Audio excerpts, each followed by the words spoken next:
I'm Sun-Sentinel Outdoors Rider Steve Waters, and today I'm on Bouncer's Dusky 33 with Captain Bouncer Smith.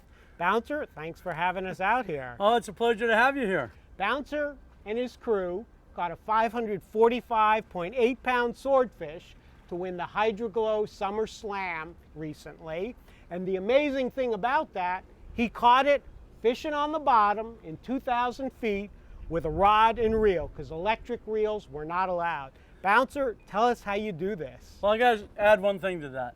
We're talking about the greatest game fish in the world, the broadbill swordfish. Broadbill swordfish. And to push the button and sit in the shade while it wears itself out just wouldn't be right. But this is the rod and reel we were using the other night. It's a dual speed reel, which is really, really important, because when you have a dual speed reel, if you put it in high gear and you turn the handle, everything goes real fast. But if you put it into low gear, then when you wind, you only turn the spool one time. When you turn the handle one time, it gives you a lot of power, but it takes a long time to wind something in. But a fish like that, in high gear, you would never get it in. You could never turn the handle. So with that 2-speed reel, it still took you 5.5 hours to get that big fish in. And that was rushing it. And thank goodness you had the 2-speed, You right? better believe it. The reel is full of 80-pound braid, you know, one of the new super braids. It Right. happens to be tough line. Okay. And the advantage of these lines is they cut right through the water. They're very small diameter, and they have no stretch. So if I tap you 1,500, 2,000 feet away, you'll feel it, Right. because of the no stretch in the line. Plus, you can put a lot of that line on your On a reel, right. Now, because it has no stretch, and because swordfish are reputed to be relatively soft-boned and soft-skinned, we put on 150 feet of 300-pound mono, that it does stretch, and it works Right. like our shock absorber. It's our rubber band to keep from tearing the hooks out of the fish. And we also can put our sinker on here and stuff. This is more abrasion resistant, and it comes in handy in the game. They're loop-to-loop connected together. We have a snap swivel at the end, and we snap on an 8-foot leader. You only want to have this 6 to 8 feet, so when the swivel reaches the rod tip, you're just about ready to gaff the fish or tag it or whatever you want to do to dispose of the fish. And a lot of times we tag them and let them go, but when you catch a 545-pounder, you tend to put it in the boat. In a tournament, yes. In a tournament, you better put it in the boat. I know you tagged and released a 600-pounder, so. Well, that one there, see, we disqualified it for world's record. For world record. Okay. It deserved to live. Now, what's this leader? What This pound? is 300-pound monofilament. Okay. And you've got a double hook rig. Yes, sir. In the nighttime, where we're drifting with no pressure on the line, if the weather's good, we use circle hooks. Okay. But if the wind is real fast, we use a single J hook, and the difference being that the circle hook needs time to seat. And we learned from the longliners on a very fast drift, the circle hooks don't seat in a swordfish well. Okay. But if they get time to eat the bait, take their time swimming away, the circle hooks are really, really effective. And contrary to that term, this hook is deadly. The circle hook hooks them all in the corner of the mouth, so survival rate is really, really good. Okay, what size are those hooks? These are 10-0 10-0s, commercial okay. swordfish hooks. These are actually made for the swordfish industry. You can see they're very thick, which helps keep them from tearing through the fish. Mm-hmm. And they're very, very strong, but they have a very sharp point on them right out of the box. And these are spaced out so that we can put a squid on these hooks, or a strip of dolphin, or a strip of kingfish, or a strip of bonita, barracuda, whatever you got. You're like a fillet that extends from about here to here. If you look in that bucket there, pull that fillet of bonita out and we can show people what we're talking about. Oh. Virtually any kind of cut fish or a big squid will work on this rig that we got here. Now here we have a piece of bonita, and we would lay out this piece of bonita. We would take most of the meat off. As you can see, this is thinned down quite a bit. You know how thick bonita is. Sure. And we can lay this pair of hooks here, and we can cut a strip from back here at the end and cut it down here, make it kind of look like a fish, and we're ready to go. And then we take our first hook and we go through the meat where it reaches, where the eye of the hook reaches a 1/4 inch from the end. You see how this is positioned a 1/4 inch from the end? Take a needle and thread. 1/4 inch from the end, and that's just regular waxed floss. Yep. We're just tying it on there so it stays on the needle when we're pulling through. Let's go ahead and cut this. This really upset Steve the other night because he had spent all day rigging beautiful squid. And I took out a piece of bonita and I cut it just like that. And this can, like I said, this can be any kind of fish. Right. I fished with some fellas down in Islamorada. They've caught them on, they said, about 15 different species. Oh, they use ladyfish all the time, including sea trout. Lizardfish. Yeah. See, we want to go through the eye of the hook and through the bonita slab. Pull this through. And we tie this on.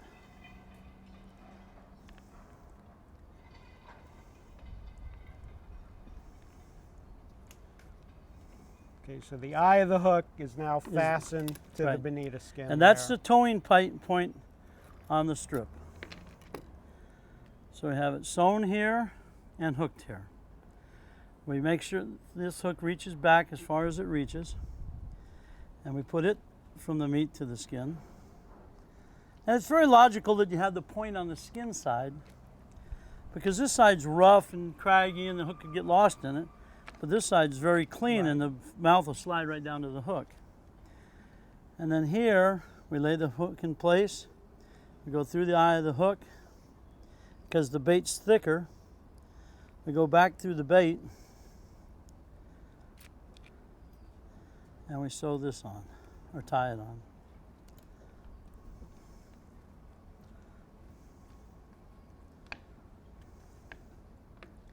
And that's all it takes to put together a bait ready to catch a swordfish. Wow, that's amazing. Because again, the guys I fished with in Islamorada, 10 minutes to rig a dolphin belly, sewing it up like Martha Stewart. And then again, this is snapped to our line. Wow. And there's a very strict rule in deep water bottom fishing. I know you've heard it many a time, but no light, no bite. This is a mighty light Mardi Gras. When we screw it together, it's hard to see in the bright sun, but it's green and it's red and it's blue and then it's squid color. And So it's like Christmas 2,000 feet down. yeah, well, that fish is down there swimming around in the dark. But they're all curious about what the light is. They come to investigate that and they find the bait and we're ready to go. The rest of our rig, again, we have our light on our leader.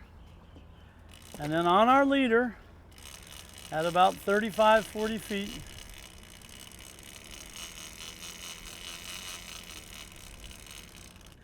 there were two pieces of loop like this. This is flossed onto the line.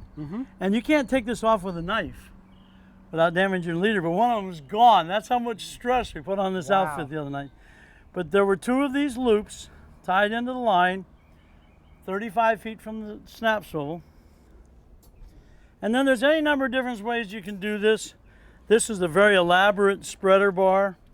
We've used just a straight piece of aluminum rod with a slight bend in it, but we put two long line clips on it. One clips in here. We have the exact same loop over here. And one clips in here. Hold that just a minute. Steve, pull the leader tight for us. This hangs on here like this. This 20-pound line is tied to a 15-pound weight. So as it's going down, your bait is held away from your line by the width of this rod. Well, there's a million different ways to do it. Right. Some guys just use a three-way swivel. Some guys just clip a weight on their line. If you go ahead as you're letting your line down, which we do, we found out that pretty much you can get away without this. But if you use this, it cuts down on the tangles even more. So anything to prevent a tangle 2,000 feet down is a good thing. Now, here's one of the most important things in sword fishing today. Steve, when was the last time you went to the tackle shop and bought lead? Ooh. Over $3 a pound. These are 77 cents a piece. They weigh 5 pounds a piece. 3 of them in a row because we want to have a 15-pound weight.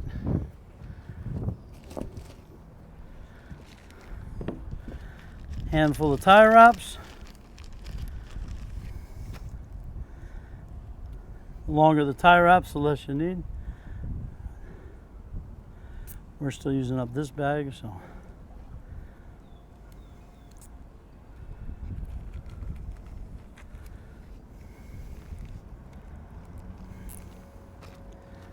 Looks like about one more, maybe two. Hold my lid upward.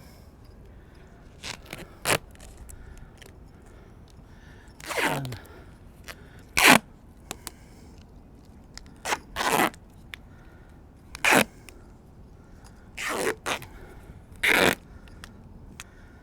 But there's a $3 15-pound weight. You take our 3 bricks, 77 cents each. Some take tie our wraps, some tape. 20-pound line, tie it to a cheap snap swivel, snap it onto right there, and you're good to go. Really? And this is good going down in the water? Yeah, it has plenty of streamline ability. Wow. So you've Now, baited your hook, you got your weight, you got the spreader, you put the light on your line, the rest of it's really simple. You run out here 18 miles and it gets to be about 2,000 feet deep.